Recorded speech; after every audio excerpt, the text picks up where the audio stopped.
Chapter 16. God is Red. Sacred Places and Moral Responsibility. When the tribes were forced from their aboriginal homelands and confined to small reservations, many of the tribal religious rituals were prohibited by the BIA in the 1870s and 1880s because of an inordinately large number of Christian zealots as Indian agents. We read in chapter 14 how traditional people had to adopt various subterfuges so that their religious life could be continued. Some tribes shifted their ceremonial year to coincide with the whites' holidays and conducted their most important rituals on national holidays and Christian feast days, explaining to curious whites that they were simply honoring George Washington and celebrating Christmas and Easter.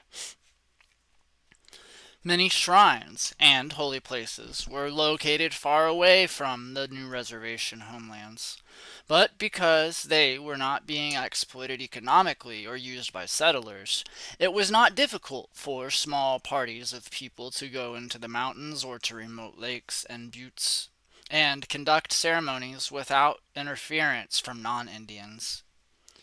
Since World War II, this situation has changed dramatically.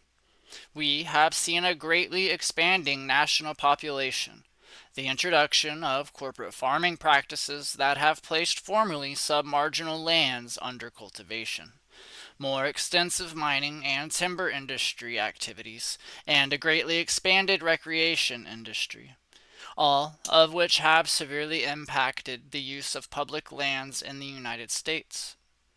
Few rural areas now enjoy the isolation of half a century ago, and as multiple use of lands increased, many of the sacred sites that were on public lands were threatened by visitors and subjected to new uses. Tribal religious leaders were often able to work out of informal arrangements with federal and state agencies to allow them access to these places for religious purposes. But as the personnel changed in state and federal agencies, a new generation of bureaucrats catering to developers, recreation interests, and the well-established economic groups who have always used public lands for a pittance began to restrict Indian access to sacred sites by establishing increasingly narrow rules and regulations for managing public lands. In 1978, in a symbolic effort to clarify the status of traditional religious practices and practitioners, Congress passed a joint resolution entitled the American Indian Religious Freedom Act. This act declared that it was the policy of Congress to protect and preserve the inherent right of American Indians to believe, express, and practice their traditional religions. The resolution identified the problem as one of a lack of knowledge or the insensitive and inflexible enforcement of federal policies and regulations. Section 2 of the resolution directed the President to require the various federal departments to evaluate their policies and procedures, report back to Congress on the results of their survey, and make recommendations for legislative actions. Many people assumed that this resolution clarified the federal attitude toward traditional religions, and it began to be cited in litigation involving the construction of dams, roads, and the management of federal lands. Almost unanimously, however, the federal courts have since ruled that the resolution did not protect or reserve the right of Indians to practice their religion and conduct ceremonies at sacred sites on public lands. Some courts even hinted darkly that any formal recognition of the existence of tribal practices would be tantamount to establishing a state religion, an interpretation that, upon analysis, is a dreadful misreading of American history and the Constitution and may have been an effort to inflame anti-Indian feelings. A good example for making this claim was the 1988 Supreme Court decision in the Lang versus Northwest Indian Cemetery Protective Association case that involved protecting the visitation rights of the traditional religious leaders of three tribes to sacred sites in the Chimney Rock area of the Six Rivers National Forest in Northern California. The Forest Service proposed to build a 6-mile paved road that would have opened part of the area to commercial logging. This area, known by three Indian tribes as the High Country, was the center of their religious and ceremonial life. The lower federal courts prohibited the construction of the road on the grounds that it would have made religious ceremonial use of the R impossible. Before the Supreme Court could hear the appeal, Congress passed the California Wilderness Act that made the question of constructing the road moot for all practical purposes. But the Supreme Court insisted on hearing the appeal of the Forest Service and deciding the religious issues. It turned the tribes down flat, ruling that the free exercise clause did not prevent the government from using its property in any way it saw fit, and in effect rolling back the religious use of the area completely. Most troubling about the Supreme Court's decision was the insistence on analyzing tribal religions within the same conceptual framework as Western organized religions. Justice O'Connor observed, quote,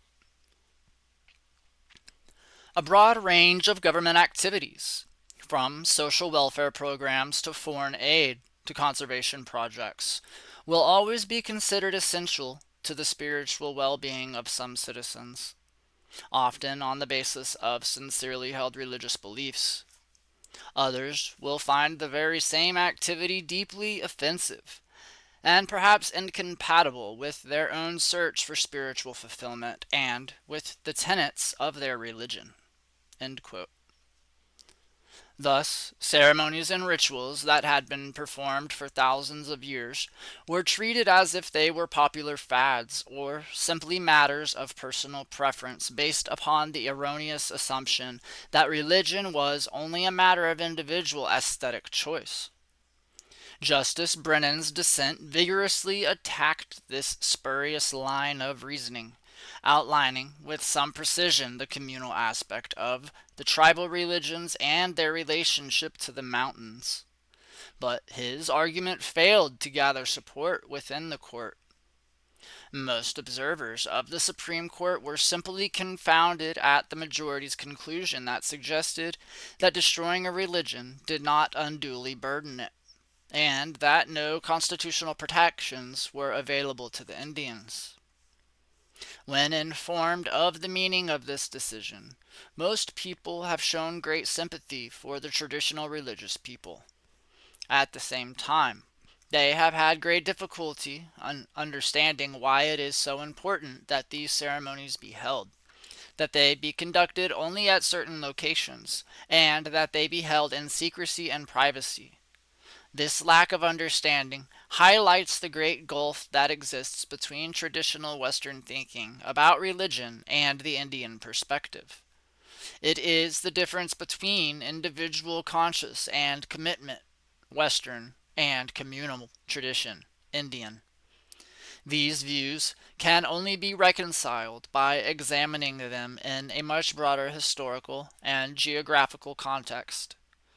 Justice Brennan attempted to make this difference clear when he observed, although few tribal members actually made medicine at the most powerful sites, the entire tribe's welfare hinges on the success of individual practitioner.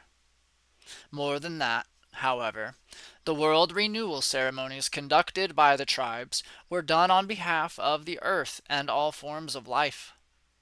To describe these ceremonies as if they were comparable to Oral Roberts seeking funds or Jimmy Swaggart begging forgiveness for his continuing sexual misconduct or Justice O'Connor's matters of community aesthetic preference is to miss the point entirely.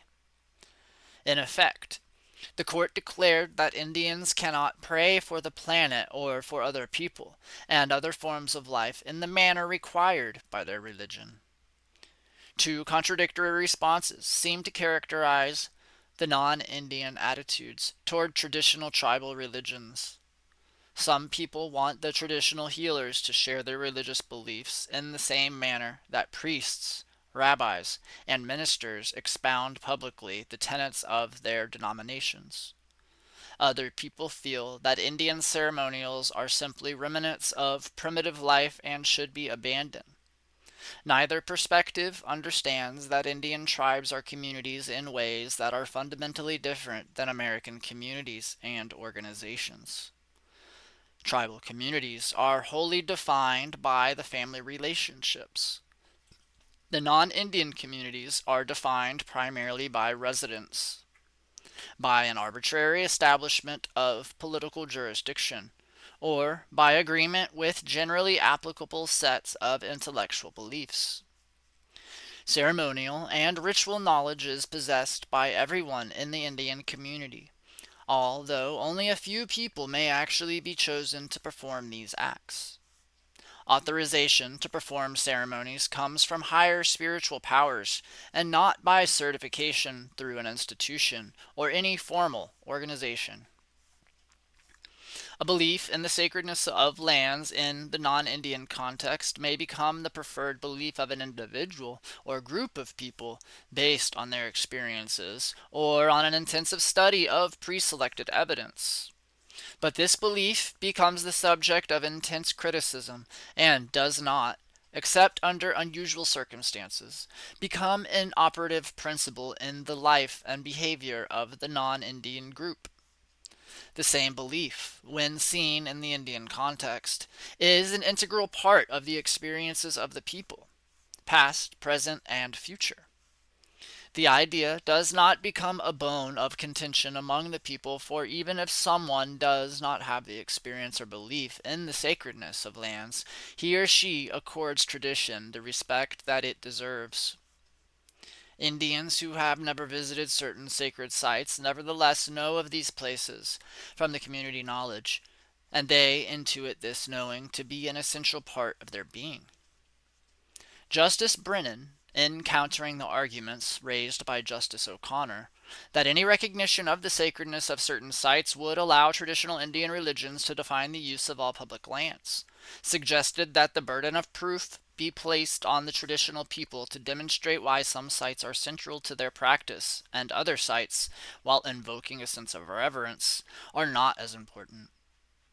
This requirement is not unreasonable, but it requires a willingness on the part of non-Indians and the courts to entertain different ideas about the nature of religion. Ideas which, until the present, have not been a part of their experience or understanding. If we were to subject the topic of the sacredness of lands to a Western rational analysis, fully recognizing that such an analysis is merely for our convenience and discussion and does not represent the nature of reality, we would probably find four major categories of description. Some of these categories are overlapping because some groups might not agree with the description of certain sites in the categories in which other Indians would place them. Nevertheless, it is the principle of respect for the sacred that is important. The first and most familiar kind of sacred lands are places to which we attribute sanctity because the location is a site where, within our own history, something of great importance has taken place. Unfortunately, many of these places are related to instances of human violence. Gettysburg National Cemetery is a good example of this kind of sacred land. Abraham Lincoln properly noted that we cannot hallow the Gettysburg battlefield because others, the men who fought there, had already consecrated it by giving that last full measure of devotion. We generally hold these places sacred because people did there what we might one day be required to do: give our lives in a cause we hold dear. Wounded Knee, South Dakota, has become such a place for many Indians, where a band of Sioux Indians were massacred. And, on the whole, however, the idea of regarding a battlefield as sacred was entirely foreign to most tribes because they did not see war as a holy enterprise. The Lincoln Memorial in Washington, D.C. might be an example of a non-martial location, and although Justice O'Connor felt that recognizing the sacredness of land and location might inspire an individual to have a special fondness for this memorial, it is important to recognize that we should have some sense of reverence in these places. Every society needs these kinds of sacred places because they helped to instill a sense of social cohesion in the people and remind them of a passage of generations that have brought them to the present. A society that cannot remember and honor its past is in peril of losing its soul. Indians, because of our considerably longer tenure on this continent, have many more sacred places than do non-Indians. Many different ceremonies can be and have been held at these locations. There is both an exclusivity and an exclusiveness, depending upon the occasion and the ceremony. And in this classification, the site is all important, but it is sanctified each time ceremonies are held and prayers offered. A second category of sacred lands has a deeper, more profound sense of the sacred. It can be illustrated in Old Testament stories that have become the foundation of three world religions. After the death of Moses, Joshua led the Hebrews across the river Jordan into the Holy Land. On approaching the river with the Ark of the Covenant, the waters of the Jordan rose up, or parted, and the people, led by the ark, crossed over on dry ground, which is to say they crossed without difficulty. After crossing, Joshua selected one man from each of the 12 tribes and told him to find a large stone. The 12 stones were then placed together in a monument to mark the spot where the people had camped after having crossed the river successfully. When asked about this strange behavior, Joshua then replied, "That this may be a sign among you, that when your children ask their fathers in time to come, saying, 'What mean ye by these stones?'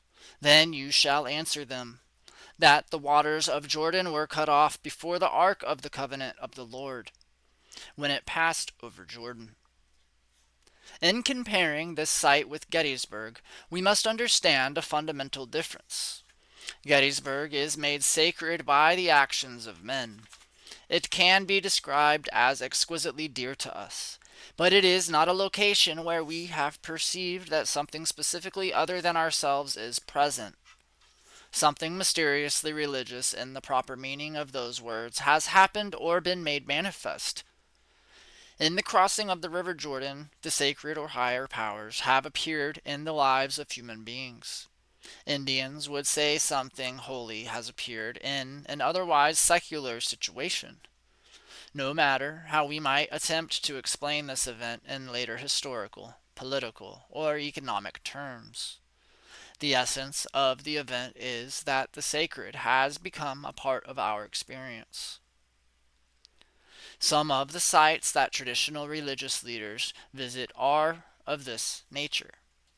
Buffalo Gap, at the southeastern edge of the Black Hills of South Dakota, marks the location where the buffalo emerged each spring to begin the ceremonial year of the Plains Indians, and it has this aspect of sacred secular status. It may indeed be the starting point of the great race that determined the primacy between two-legged and four-legged creatures at the beginning of the world. Several mountains in New Mexico and Arizona mark places where the Pueblo, Hopi, and Navajo peoples completed their migrations, were told to settle, or where they first established their spiritual relationships with bear, deer, eagle, and other peoples who participate in the ceremonials. Every identifiable region has sacred places peculiar to its geography, and as we extend the circle geographically from any point in North America, we begin to include an ever increasing number of sacred sites. Beginning in the American Southwest, we must include the Apache, Ute, Comanche, Kiowa, and other tribes as we move away from the Pueblo and Navajo lands. These lands would be sacred to some tribes, but secular to the Pueblo, Hopi, and Navajo. The difference would be in the manner of revelation and what the people experienced. There is immense particularity in the sacred, and it is not a blanket category to be applied indiscriminately. Even east of the Mississippi, though many places have been nearly obliterated, people retain knowledge of these sacred sites. Their sacredness does not depend on human occupancy, but on the stories that describe the revelation that enabled human beings to experience the holiness there.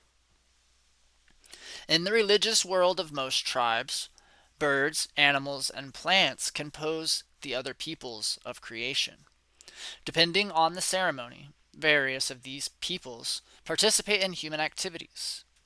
If Jews and Christians see the action of a deity at sacred places in the Holy Land and in churches and synagogues, traditional Indian people experience spiritual activity as the whole of creation becomes active participants in ceremonial life.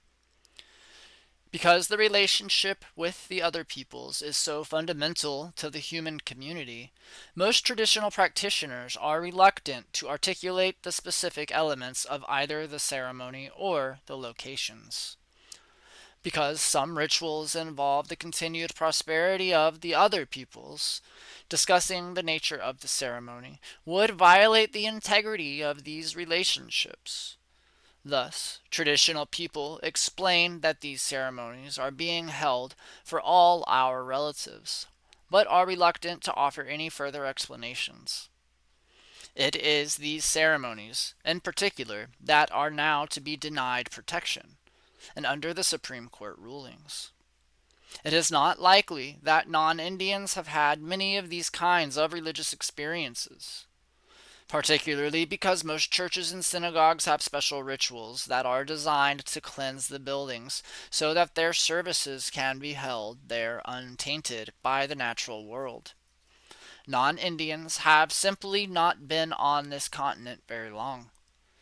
Their families have rarely settled in one place for any period of time, so that no profound relationship with the environment has been possible.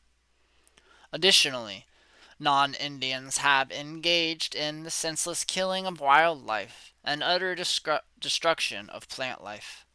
It is unlikely that they would have understood efforts by other forms of life to communicate with humans, although some non-Indian families who have lived continuously in isolated rural areas tell stories about birds and animals similar to the traditions of many tribes, indicating that lands and the other peoples do seek intimacy with our species.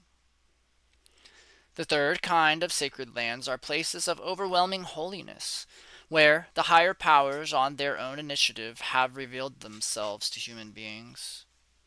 Again, we can illustrate this in the Old Testament narrative. Prior to his journey to Egypt, Moses spent his time herding his father-in-law's sheep on or near Mount Horeb. One day he took the flock to the far side of the mountain and to his amazement saw a bush burning with fire, but not being consumed by it. Approaching this spot with the usual curiosity of a person accustomed to the outdoor life, Moses was startled when the Lord spoke to him from the bush, warning, "Draw not hither, put off thy shoes from thy feet, for the place whereon thou standest is holy ground." The tradition tells us that there are places of unquestionable inherent sacredness on this earth, sites that are holy in and out of themselves. Human societies come and go on this earth, and any prolonged occupation of a geographical region will produce shrines and sacred sites discerned by the occupying people. but there will always be a few sites at which the highest spirits dwell. The stories that explain the sacred nature of these locations will frequently provide startling parallels to the account about the burning bush. One need only look at the shrines of present-day Europe. Long before Catholic or Protestant churches were built in certain places, other religions had established shrines and temples of that spot. These holy places are locations where people have always gone to communicate and commune with higher spiritual powers. This phenomenon is worldwide, and all religions find that these places regenerate people and fill them with spiritual powers. In the Western Hemisphere, these places, with few exceptions, are known only by American Indians. Bear Butte, Blue Lake, and the high places in the Line Case are all well-known locations that are sacred and of themselves. People have been commanded to perform ceremonies at these holy places so that the earth and all its forms of life might survive and prosper.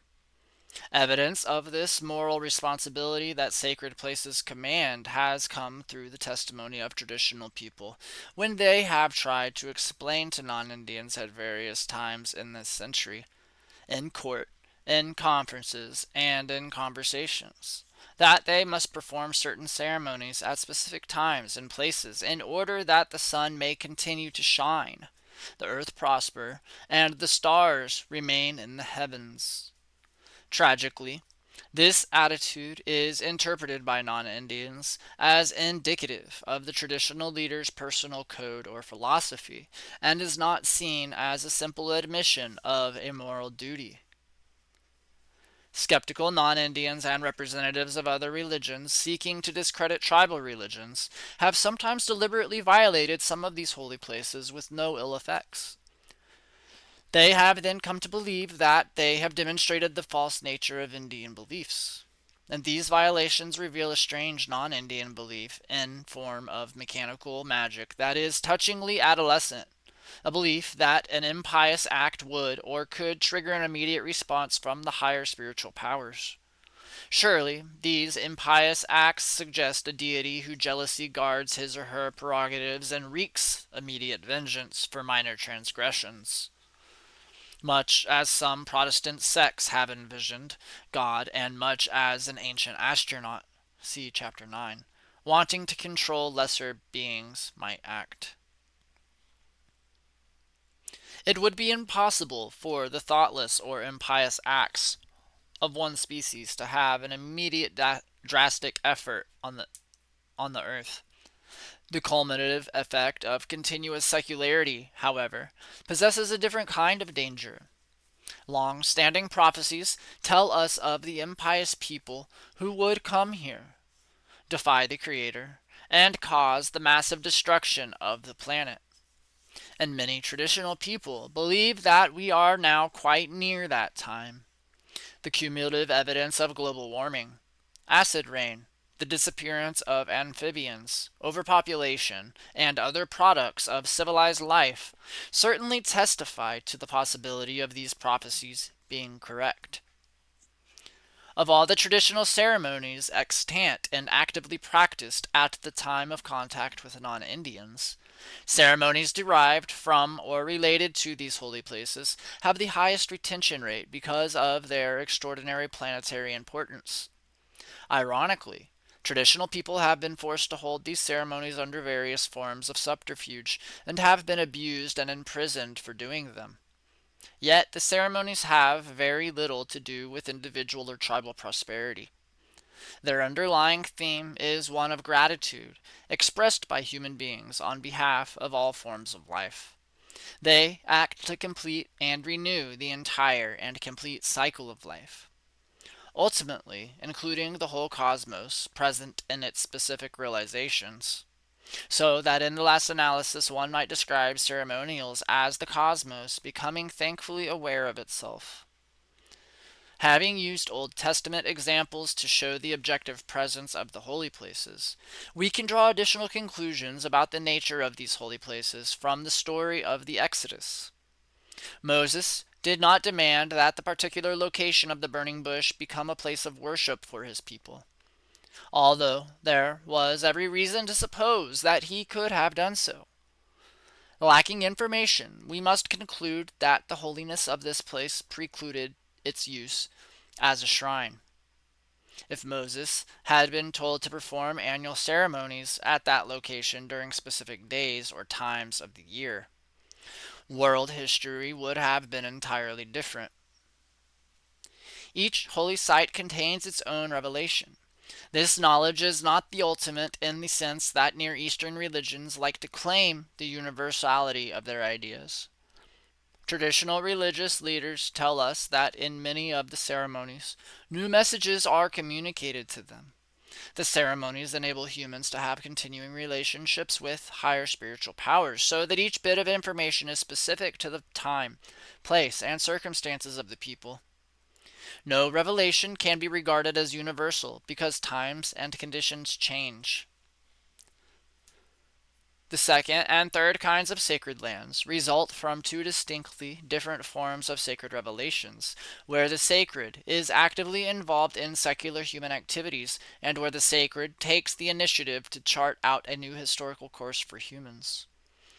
Because there are higher spiritual powers who can communicate with people, there has to be a fourth category of sacred lands. People must always be ready to experience new revelations at new locations. If this possibility did not exist, all deities and spirits would be dead. Consequently, we always look forward to the revelation of new sacred places and ceremonies. Unfortunately, some federal courts irrationally and arbitrarily circumscribed this universal aspect of religion by insisting that traditional religious practitioners restrict their identification of sacred locations to places that were historically visited by Indians, implying that, at least for the federal courts, God is dead. In denying the possibility of the continuing revelation of the sacred in our lives, federal courts, scholars, and state and federal agencies refuse to accord credibility to the testimony of religious leaders. They demand evidence that a ceremony or location has always been central to the beliefs and practices of an Indian tribe and impose exceedingly rigorous standards of proof on Indians who appear before them. This practice allows the Supreme Court to command what should not to be done. It lets secular institutions rule on the substance of religious belief and practice. Thus, courts will protect a religion that shows every symptom of being dead, but will create formidable barriers if it appears to be alive.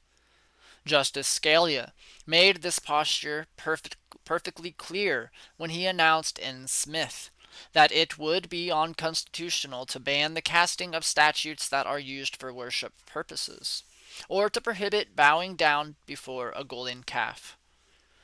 We live in time and space and receive most of our signals about proper behavior from each other and the environment around us. Under these circumstances, the individual and the group must both have some kind of sanctity if we are to have a social order at all. By recognizing the various aspects of the sacredness of lands as we have described, we place ourselves in a realistic context in which the individual and the group can cultivate and enhance the sacred experience. Recognizing the sacredness of lands on which previous generations have lived and died is the foundation of all other sentiment. Instead of denying this dimension of our emotional lives, we should be setting aside additional places that have transcendent meaning. Sacred sites that higher spiritual powers have chosen for manifestation enable us to focus our concerns on the specific form of our lives. These places remind us of our unique relationship with the spiritual forces that govern the universe and call us to fulfill our religious vocations. These kinds of religious experiences have shown us something of the nature of the universe by an affirmative manifestation of themselves, and this knowledge illuminates everything else that we know. The nature of tribal religion brings contemporary America a new kind of legal problem. Religious freedom has existed as a matter of course in America only when religion has been conceived as a set of objective beliefs. This condition is actually not freedom at all, because it would be exceedingly difficult to read minds and determine what ideas were being entertained at the time. So far in American history, religious freedom has not involved the consecration and setting aside of lands for religious purposes, or allowing sincere but highly divergent behavior by individuals and groups. The issue of sacred lands, as we have seen, was successfully raised in the case of the Taos Pueblo people. Nevertheless, a great deal more remains to be done to guarantee Indian people the right to practice their own religion. A number of other tribes have sacred sanctuaries in lands that have been taken by the government for purposes other than religion. These lands must be returned to the respective Indian tribes for their ceremonial purposes. The greatest number of Indian shrines are located in New Mexico, and here the tribal religions have remained comparatively strong. Cochiti Pueblo needs some 24,000 acres of land for access to use and of religious shrines in what is now Bandelier National Monument. The people also have shrines in the Tetila Peak area. San Juan Pueblo has also been trying to get lands returned for religious purposes. Santa Clara Pueblo requested the Indian Claims Commission to set aside 30,000 acres of the lands that have religious and ceremonial importance to its people, but are presently in the hands of the National Forest Service and Atomic Energy Commission. In Arizona, the Hopi people have a number of shrines that are of vital importance to their religion. Traditionals regard the Black Mesa area as sacred, but it is being leased to Peabody Coal by more assimilative tribal council. The San Francisco peaks within the Coconino National Forest are sacred because they are believed to be the homes of the Kachinas, who play a major part in the Hopi ceremonial system. The Navajo have a number of sacred mountains now under federal ownership. Mount Taylor in the Cibola National Forest, Blanca Peak in the southern Colorado, Hesperus Peak in the San Juan National Forest, Hufueno Mountain on public domain lands, and Oak Creek Canyon in the Cocomino National Forest are all sites integral to the Navajo tradition. Part of the Navajo religion involves the mountain chant that describes the seven sacred mountains and a sacred lake located within these mountains. The Navajo believe their ancestors arose from this region at the creation. Last, but certainly not least, is the valiant struggle now being waged by the Apache people to prevent the University of Arizona from building several telescopes on Mount Graham in southern Arizona. In other states, several sacred sites are under threat of exploitation. The Forest Service is proposing to construct a major parking lot and an observation platform at the Medicine Wheel site near Powell, Wyoming. That is sacred to many tribes from Montana, the Dakotas, and Wyoming. Because the only value of this location is its relationship to traditional Indian religions that need isolation and privacy, it seems ludicrous to pretend that making it accessible to more tourists and subject to increasing environmental degradation is enhancing it. The Badger, Two Medicine area of Montana, where oil drilling has been proposed, is a sacred area for traditional Blackfeet who live in the vicinity. The Pipestone Quarry in southwestern Minnesota was confiscated from the Yankton Sioux in the closing decades of the last century, when some missionaries pressured the federal government to eliminate Indian access to this important spot. Finally, there is the continuing struggle over the Black Hills of South Dakota.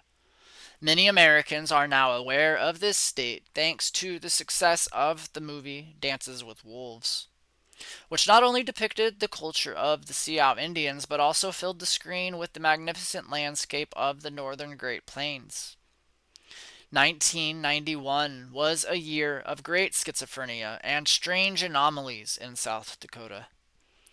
Local whites shamelessly capitalized on the success of the movie at the same time they were frothing at the mouth over the continuing efforts of the Sioux people to get the federal lands in the Black Hills returned to them.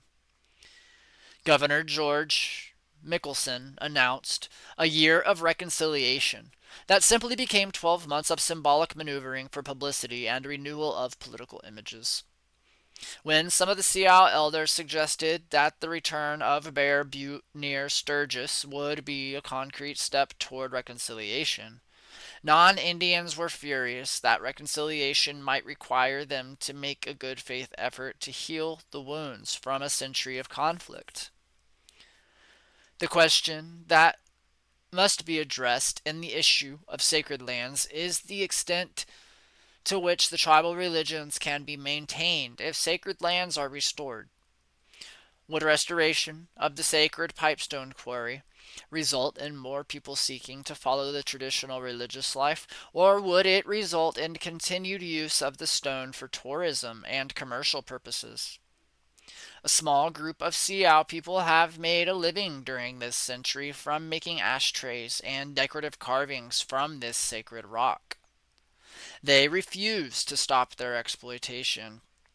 A major shift in focus is needed by traditional Sioux people to prepare to reconsecrate the quarry and return to the old ways of reverence. A very difficult task lies ahead for the people who continue to believe in the old tribal religions. In the past, these traditions have been ridiculed by disbelievers, primarily missionaries and social scientists. Today, injuries nearly as grievous are visited on traditional religions by the multitude of non-Indians who seek entrance and participation in ceremonies and rituals. Many of these non-Indians blatantly steal symbols, prayers, and teaching by laying claim to alleged offices in tribal religions. Most non-Indians see in tribal religions the experiences and reverence that are missing in their own heritage. No matter how hard they try, they always reduce the teachings and ceremonies to a complicated word game and ineffectual gestures. Lacking communities and extended families, they are unable to put the religion into practice. And some major efforts must be made by the Indians of this generation to demonstrate the view of the world that their tradition teaches has an integrity of its own and represents a sensible and respectable perspective of the world and a valid means of interpreting experiences. There are many new studies that seem to confirm certain tribal practices as reasonable and sometimes even as sophisticated techniques for handling certain kinds of problems. It might be sufficient to show that these patterns or behaviors are indicative of a consistent attitude toward the world and includes the knowledge that everything is alive and related. Sacred places are the foundation of all other beliefs and practices because they represent the presence of the sacred in our lives. They properly inform us that we are not larger than nature and that we have responsibilities to the rest of the natural world that transcend our own personal desires and wishes. This lesson must be learned by each generation. Unfortunately, the technology of industrial society always leads us in the other direction. Yet it is certain that as we permanently foul our planetary nest, we shall have to learn a most bitter lesson. There probably is not sufficient time for the non-Indian population to understand the meaning of sacred lands and incorporate the idea into their lives and practices. We can but hope that some protection can be afforded these sacred places before the world becomes wholly secular and is destroyed.